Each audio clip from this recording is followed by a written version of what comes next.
नमस्कार, आप देख रहे हैं हर खबर और मैं हूं आपके साथ अमित शर्मा। गुरुग्राम के सोना में दमदमा झील पर 2 दिवसीय एरो स्पोर्ट्स उत्सव का आयोजन किया जा रहा है, जिसमें शिरकत करने के लिए मुख्यमंत्री मनोहर लाल भी पहुंचे। इसके साथ ही आपको बता दें कि पर्यटन मंत्री कंवरपाल गुर्जर भी मुख्यमंत्री मनोहर लाल के साथ आज इस दौरान मौजूद रहे। 2 दिवसीय हरियाणा एरो स्पोर्ट्स कार्निवल का हरी झंडी दिखाकर शुभारंभ किया गया।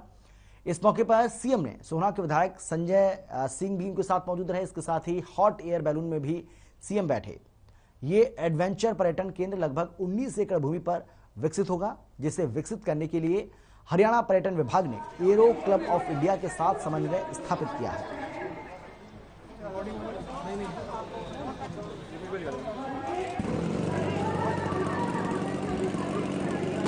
बड़े जुनून के साथ, बड़े साहस के साथ वो लोग इन स्पोर्ट्स में भाग लेते हैं।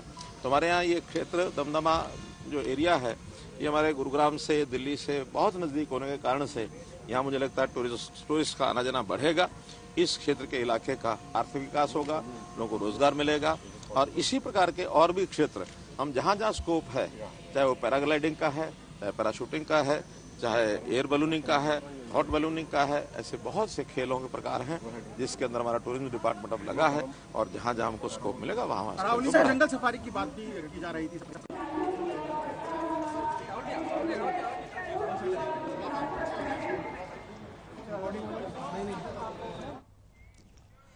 हिसार के गांव जेवरा में गौशाला में कार्यक्रम का आयोजन किया गया।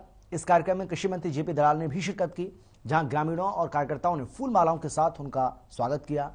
जेपी दलाल ने कहा कि सरकार प्रदेश के हर नागरिक तक योजनाओं का लाभ पहुंचाने के लिए प्रतिबद्ध है। इस दौरान कृषि मंत्री जेपी दलाल के साथ ही बरवाला से विधायक जोगीराम सिहाग भी मौजूद रहे।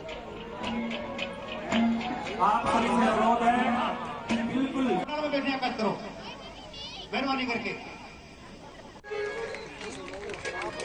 और इसी बीच कि हमारे आदरणीय विधायक श्री जोगीराम सिहाग जी का भी हमारे आदरणीय 5 राज्यों के आए चुनाव परिणामों पर अब जननायक जनता पार्टी के राष्ट्रीय अध्यक्ष अजय सिंह चौटाला ने भी रिएक्शन दिया है। उनका कहना है कि अब ना तो कोई राजाओं का राज रहा और ना ही किसी का गढ़ रहा है। साथ ही उन्होंने कहा कि प्रजातंत्र में जनशक्ति ही सबसे बड़ी शक्ति होती है। उनका साफ कहना है कि अब राजनीति में वही लोग रहेंगे जो लोगों के बीच में रहकर जनता की सेवा कर रहा है। मैं तो पहले ही कहता रहा हूं कि अब राजाओं के राज नहीं, लोगों के गढ़ नहीं, प्रजातंत्र है। प्रजातंत्र में जनशक्ति सबसे बड़ी शक्ति होती है और फील्ड में वही रहेंगे जो लोगों के बीच में रहेंगे, काम करेंगे। कांग्रेस तो जीरो होती जा रही है और थोड़ा बहुत बचा है वो निकट भविष्य।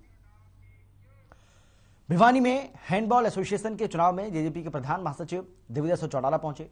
दिग्विजय चौटाला ने कहा है कि हरियाणा में मेयर के चुनाव पार्टी सिंबल पर लड़ा जाएगा, लेकिन वार्ड के चुनाव आजाद होंगे। इसके साथ ही उन्होंने अजय चौटाला के भिवानी महेंद्रगढ़ से लोकसभा चुनाव लड़ने पर कहा है कि ये पार्टी का फैसला है, लेकिन वो चाहते हैं कि अजय चौटाला भिवानी महेंद्रगढ़ लोकसभा सीट से चुनाव लड़ें। तो वहीं उन्होंने कहा कि सरकार हैंडबॉल के खेल को चमकाने का काम करेगी। है किसी भी प्रदेश का वो अपनी अलग डेमोग्राफी के हिसाब से होता है। उत्तर प्रदेश का रिजल्ट जो है वो वहां की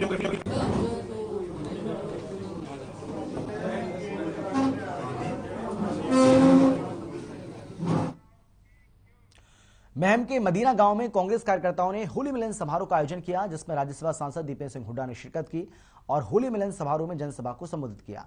सांसद दीपेंद्र हुड्डा ने कहा कि हमने महम विधानसभा में कांग्रेस कार्यकर्ताओं से मुलाकात की और मौजूदा मनोहर सरकार ने जो प्रदेश का भट्टा बैठा दिया है, इस बारे में बातें की गई।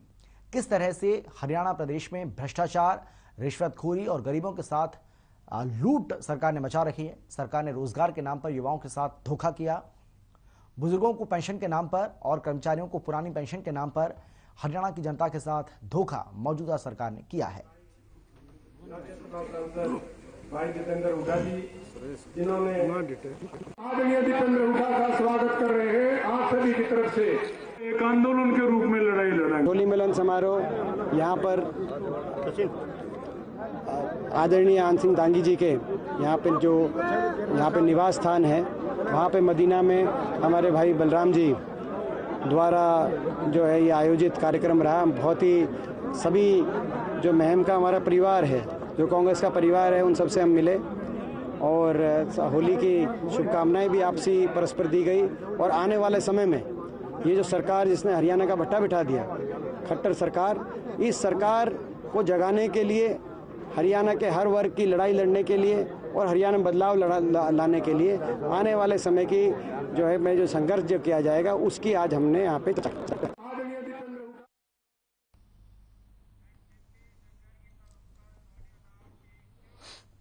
पूर्व शिक्षा मंत्री और झज्जर की विधायक गीता भुक्कल ने बीजेपी पर जमकर हमला बोला। गीता का आरोप है कि बीजेपी ने झज्जर ही नहीं बल्कि पूरे हरियाणा के साथ धोखा किया।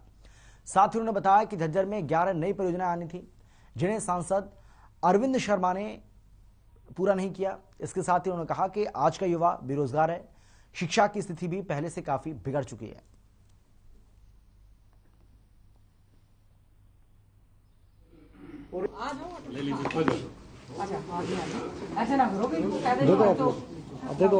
हम लोगों ने बिना संगठन के लड़ा है, यही सबसे बड़ा कारण रहा कि कांग्रेस इसमें पिछड़ती गई। तो हमारा करबद्ध प्रार्थना है हमारे हाईकमांड से कि गंभीरता से लें। संगठन के बिना हमारे कार्यकर्ता, आज जैसे हमने सभी कार्यकर्ताओं से बात करने का प्रयास किया, हमारे कार्यकर्ता जो है, हमारे कार्यकर्ताओं से भी आप जरूर पूछना, हमारा कार्यकर्ता इस बात को लेकर निराश है कि वो लोग मेहनत करना चाहते हैं, मजबूत है, और बीजेपी का कार्यकर्ता जबकि निराश है इस बात को लेकर कि उनकी सुनवाई नहीं हो रही, उनके काम नहीं हो रहे, लेकिन उनके पास संगठन है। हमारे पास संगठन की जो कमी है, अभी हमारा मेंबरशिप ड्राइव चल रहा है जिसमें हम अच्छी उम्मीद करेंगे कि मजबूत नेता हमारा अध्यक्ष हो, मजबूत नेता हमारा राष्ट्रीय अध्यक्ष हो। श्रीमती सोनिया गांधी जी मजबूती के साथ अच्छे ढंग से कार्य करते हुए पूरे देश भर में ये सुनिश्चित करें कि जिनके साथ आम जनमानस जुड़ा है, जिनके साथ आम पब्लिक जुड़ी है, जो पब्लिक में पैठ रखता है, वही हमारा। कलायत में जन जागरण समन्वय समिति के अध्यक्ष योगेंद्र नाथ मल्होत्रा प्रेस वार्ता कर उन्होंने बड़ा बयान दिया। उन्होंने कहा कि कुलदीप बिश्नोई हरियाणा में कांग्रेस पार्टी की तरफ से सीएम के प्रबल दावेदार हैं। कांग्रेस हाईकमान ने अगर हरियाणा में जल्द सशक्त नेता का चुनाव नहीं किया तो हरियाणा के चुनाव में भी वही होगा जो पंजाब में हुआ है। लेकिन वो हारे नहीं। जो हमारी जन जागरण समिति है उसका मैं आज 17वां जिला कवर कर रहा हूँ हरियाणा का।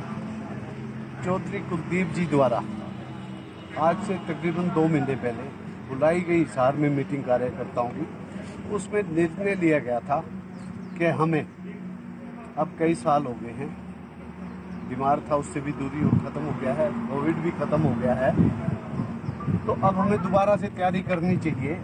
तो किस रूप में कैसे करनी चाहिए उसकी जानकारी के लिए वर्करों से, नेताओं से, साथियों से मिलने के लिए मेरी जिम्मेवारी लगाई है, जो मैं विभिन्न जिलों में जाकर उनसे गहन पूछताछ विचार विमर्श करने के बाद अपनी आखिरी रिपोर्ट।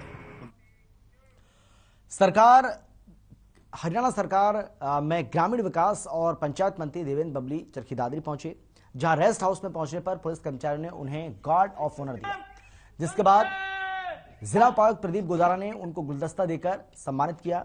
इस दौरान ग्रामीण विकास एवं पंचायत मंत्री देवेंद्र बबली ने जिले के अधिकारियों और कर्मचारियों के साथ समीक्षा बैठक की। इस मौके पर अधिकारियों को संबोधित करते हुए देवेंद्र सिंह बबली ने बताया कि सरकार ग्रामीण विकास को बढ़ावा देने के लिए पूरे प्रयास कर रही है। इसके बाद देवेंद्र सिंह बबली ने चरखी दादरी की पुरानी अनाज मंडी में नेशनल कबड्डी प्रतियोगिता में भी शिरकत की।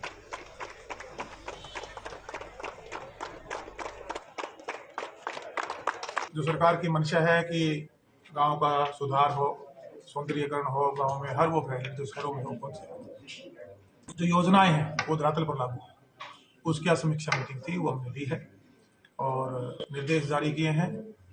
हमारे जितनी स्कीम्स हैं सरकार की, उनको फौरी तौर पर टाइम बाउंडेशन के हिसाब से धरातल पर लेके आ जाए, जिससे गांव का हमारा जो जीवन है, जो एक जीवन है, उसका स्तर। फरीदाबाद के सेक्टर 12 स्थित ग्राउंड में एक उद्योग प्रदर्शनी लगाई गई, जिसका शुभारंभ मंत्री मूलचंद शर्मा ने किया। इस मौके पर कई नेताओं और उद्योगपतियों ने कार्यक्रम में शिरकत की। प्रदर्शनी में पहुंचे एक उद्योगपति केडी शर्मा से खास बातचीत की है हमारे संवाददाता बीडी कौशिक ने। इस बातचीत में केडी शर्मा ने क्या कुछ कहा है, चलिए आपको सुनाते हैं। हर खबर हरियाणा की टीम पहुंची है इंडस्टेक नाम की एक प्रदर्शनी में, जिसमें उद्योग के साथ साथ जो उनको सामान सप्लाई करने वाले लोग हैं उनकी भी दुकानें यहाँ पे लगाई गई हैं। तो हमारे साथ हैं समुराई टेक्नोवे इंडिया प्राइवेट लिमिटेड के जो डायरेक्टर हैं मिस्टर केडी शर्मा, उनसे बात करेंगे और उनके प्रोडक्ट के बारे में बात करेंगे कि क्या है उनके प्रोडक्ट और कहां कहां सप्लाई होते हैं। शर्मा जी, हर खबर पे आपका स्वागत है। धन्यवाद सर। आप ये बताइए कि जो आपकी कंपनी है ये क्या बनाती है और कितने तरह के जो वेइंग मशीन है ये बनाती है? सर, हमारी जो कंपनी है पिछले 22 साल से इंडस्ट्रियल वेइंग मशीन बना रही है और छोटे से लेके आपके बड़े तक, धर्म कांटे तक के हम आपके फरीदाबाद में ही बना रहे हैं पिछले 22 साल से। जी हाँ।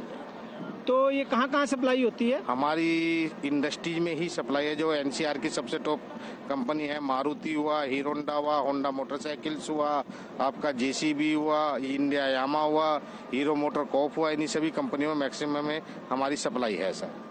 तो इसकी जो मैन्युफैक्चरिंग है ये आपने कब शुरू की और इसका आइडिया कहाँ से आपको आया था? सर, आइडियाज में इसी लाइन में मैं पहले जॉब करता था फरीदाबाद में, फिर मैंने 2000 में अपना काम चालू किया था वेइंग मशीन बनाने का ही जी। और जब से मैं 2022 से बना रहा हूँ वेइंग मशीन फरीदाबाद में। अच्छा, एक और बताइए कि कहाँ कहाँ आपकी सप्लाई है और सिर्फ फरीदाबाद में है, सराउंडिंग है, या पूरे हिंदुस्तान में आपकी सप्लाई जाती है? हमारी 50 to 60% जो सप्लाई है सर दिल्ली एनसीआर में है और नॉर्थ इंडिया में है, बाकी हम ऑल ओवर इंडिया में ही काम करते हैं सर। अच्छा, और ये जैसे इंडस्ट्री में कहाँ कहाँ काम आती है ये? सर, इंडस्ट्री में देखो, वेइंग मशीन बिना कोई भी इंडस्ट्री, जो किसी भी टाइप की, फूड इंडस्ट्री ले लो, फार्मा ले लो, ऑटोमोबाइल ले लो, रबड़ ले लो, मैन्युफैक्चरिंग इंडस्ट्री ले लो, वेइंग मशीन हर ही इंडस्ट्री में यूज होती है। वजन तो हर इंडस्ट्री में तुला, कोई लोहा तोलेगा, कोई केमिकल तोलेगा, कोई फूड इंडस्ट्री में आटा दाल तोलेगा, कुछ ना कुछ तोलेगा ही सर। अच्छा, एक और बताइए कि जो ये इंडस्टेक है इसमें आप पहली बार आए या पहले भी आ चुके हो? सर नहीं, मैं लास्ट जब भी इनका एग्जीबिशन फरीदाबाद में लगता है, हर एग्जीबिशन में पार्टिसिपेट करता हूँ फरीदाबाद में। अच्छा, अगर आपसे इसके प्रोडक्ट के लिए संपर्क किया जाए तो वो किस प्रकार से किया जाए और कहाँ किया जाए?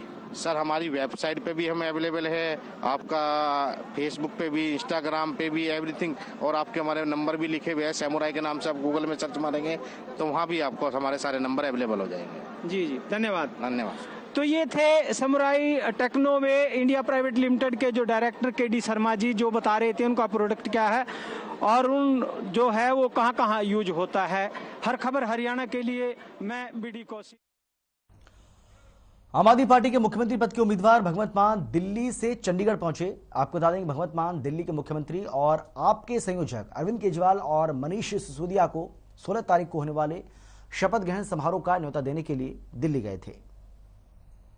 भगवंत मान चंडीगढ़ एयरपोर्ट पर पहुंच चुके हैं। दिल्ली भगवंत मान गए हुए थे और अभी अभी वो चंडीगढ़ एयरपोर्ट पर लैंड हुए हैं। कुछ ही समय में वो बाहर जो है एयरपोर्ट के निकलेंगे और सीधा यहां से रेडिसन जाने का कार्यक्रम है भगवंत मान का मोहाली में। और वहीं विधायक दल की बैठक है, क्योंकि विधायक दल की बैठक में विधायक दल का नेता चुना जाना है और ये एक औपचारिकता है। भगवंत मान को विधायक दल का नेता चुना जाएगा क्योंकि विधायक दल का नेता ही मुख्यमंत्री होता है जो सत्ताधारी पार्टी रहती है। तो इस समय ये सीधी तस्वीरें आप देख रहे हैं चंडीगढ़ एयरपोर्ट से। कुछ ही समय में भगवंत मान और साथ ही राघव चड्ढा साथ हैं और अभी कुछ ही क्षणों में बाहर जो है आने वाले हैं। और एक और बात मैं अपने दर्शकों को बता दूं कि भगवंत मान के साथ अरविंद केजरीवाल की भी मौजूदगी है और अरविंद केजरीवाल भी सभी विधायकों से मिलने के लिए रेडिसन जाने वाले हैं और वहां पर जीते हुए सभी विधायक 92 के 92 विधायक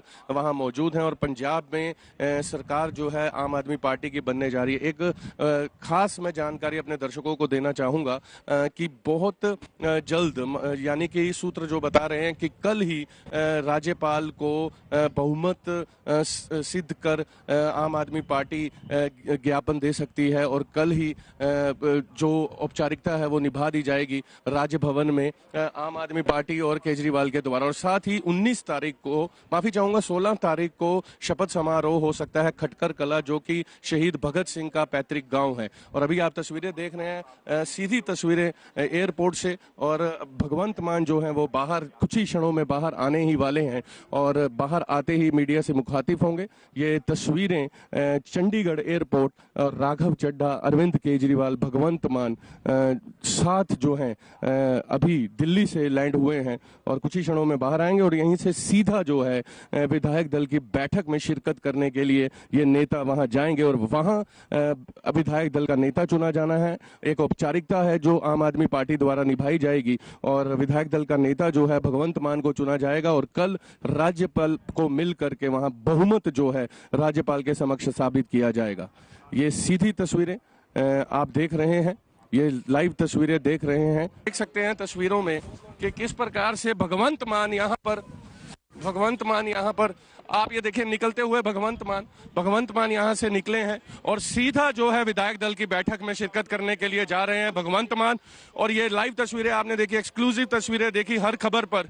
चंडीगढ़ एयरपोर्ट से भगवंत मान ने केवल यही कहा कि अब किसी तरह की लाल डायरी जो है वो आम आदमी पार्टी ने नहीं बनाई है, केवल और केवल ग्रीन डायरी है। और 3 करोड़ पंजाब वासियों के बारे में उन्होंने कहा कि अब काम करने का समय आ चुका है और बहुत जल्द। और साथ ही उन्होंने कहा न्योता देकर आया हूं अरविंद केजरीवाल को, जो कि अभी 16 तारीख को उन्होंने कहा बहुत जल्द शपथ समारोह होने वाला है। ये सीधी तस्वीरें एक्सक्लूसिव हर खबर पर देखते रहे। हर खबर कैमरा पर्सन कुरुक्षेत्र के विधायक सुभाष सुधा रेलवे स्टेशन पर चल रहे निर्माण कार्यों का जायजा लेने पहुंचे, जिसके बाद थानेसर से विधायक सुभाष सुधा ने मीडिया से बातचीत में कहा कि थानेसर शहर के पुराने रेलवे स्टेशन का नवनिर्माण किया जाएगा। साथ ही पुराने रेलवे स्टेशन पर सौंदर्यीकरण का काम भी किया जाएगा। इस रेलवे स्टेशन को एलिवेटेड स्टेशन बनाया जाएगा। इस प्रोजेक्ट पर करोड़ों रुपए का बजट खर्च होगा। प्रोजेक्ट पर करीब 220 करोड़ रुपए का खर्च होना है।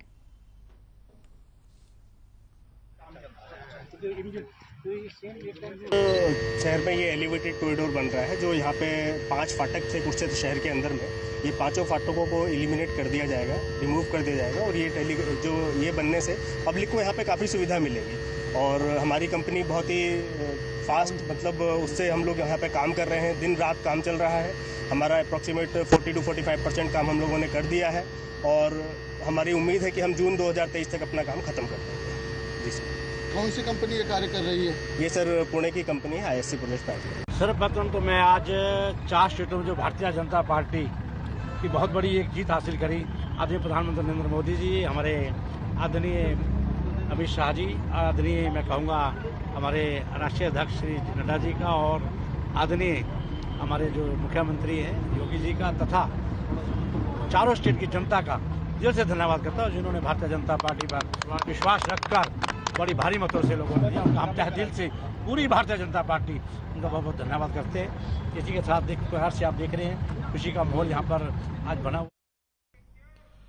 पंजाब में आम आदमी पार्टी की प्रचंड बहुमत आने पर बाडड़ा हलके में विजय यात्रा पहुंचने पर आम आदमी पार्टी के वरिष्ठ नेता और बाडड़ा हलका अध्यक्ष राकेश चांदवास के नेतृत्व में जीतपुरा में पार्टी के नेताओं का भारी संख्या में ग्रामीणों ने फूल मालाओं के साथ स्वागत किया। साथ ही आम आदमी पार्टी के मध्य जोन के संयोजक अश्विनी देशवाल ने जनता को संबोधित करते हुए कहा कि बाडड़ा हलके में राकेश चांदवास के नेतृत्व में पार्टी बड़ी ही मजबूती के साथ बड़ा संगठन खड़ा कर रही है और पंजाब जैसे हालात हरियाणा में पैदा होंगे।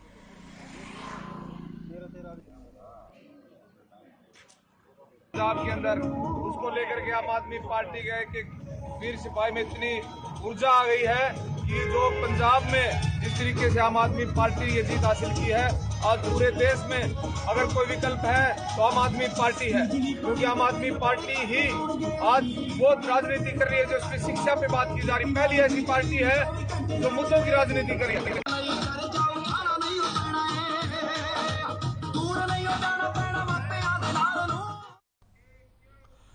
हरियाणा के करनाल जिले में प्रेमनगर क्षेत्र में उस समय सनसनी फैल गई जब मुख्यमंत्री मनोहर लाल के घर पर अज्ञात युवकों ने हमला कर दिया। बाइक सवार युवक पथराव कर फरार हो गए। वारदात से पुलिस में भी हड़कंप मच गया। आरोपियों की तलाश की जा रही है। जानकारी के मुताबिक हर रोज की तरह शुक्रवार देर रात को सचिन और मोनू नाम के 2 सुरक्षाकर्मियों की गार्ड के तौर पर ड्यूटी थी। देर रात अचानक ही बाइक पर सवार होकर आए 5 से 6 युवकों ने मुख्यमंत्री के आवास पर ईंट फेंकना शुरू कर दिया और ये देखते ही सुरक्षाकर्मी सचिन दीवार से कूदकर बाहर आया और आरोपियों का पीछा करने का प्रयास किया, लेकिन आरोपी फरार होने में कामयाब रहे। फिलहाल पुलिस आरोपियों की तलाश में जुट गई है।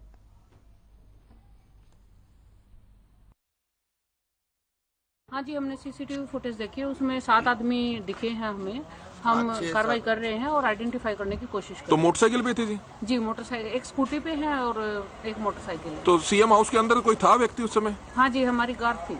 2 लोगों की होती है? हाँ जी। तो वो बाहर आए तो भाग गए वो? हाँ जी, उन्होंने देखा, जैसे ही उनको पता चला वो बाहर आए, उन्होंने पकड़ने की कोशिश भी की है लेकिन वो भाग गए। तो सभी अपना बाइक पे आए थे, कहीं अपना 3-4 यानी कि 2 बाइकें थी, 5-7 लड़के थे, ईंटें मारते भाग गए हैं बस। मतलब सीएम हाउस की बारी मारी है? हाँ जी, सीएम के बस वो निकले ना सचिन। तो कैमरे लगे हुए थे? नहीं, कैमरे लगे नहीं हुए, हमने पहले भी बोला हुआ इनको, हमने कैमरे के लिए। तो फेंकने आई थी बाहर, तो जैसे ही मैंने देखा जहाँ पे पुलिस खड़ी थी, दूसरे खड़े थे, सचिन ने छलांग मारी और बाहर निकला, वो भाग गए। तो मुख्यमंत्री के घर पे पत्थर मारे? मुख्यमंत्री के घर पे। आप पड़ोस में रहते हैं? हाँ जी बिल्कुल। हमने सोचा शायद कोई चोर ना हो, हम फिर अपनी ऊपरी मंजिल पर देखने गए, भाई कोई ऊपर ना बैठा हो, कोई ना हो। ऊपर घर के पास रहते हैं, फिर भी इसकी वो हमें मतलब ये है कि हम डरते रहें, जहाँ कोई कैमरा ना हो, कुछ ना हो, हम तो सो भी ना पाए। और फिलहाल इतना ही, छोटे से ब्रेक के बाद फौरन लौट रहे हैं, आप देखते रहिए हर खबर।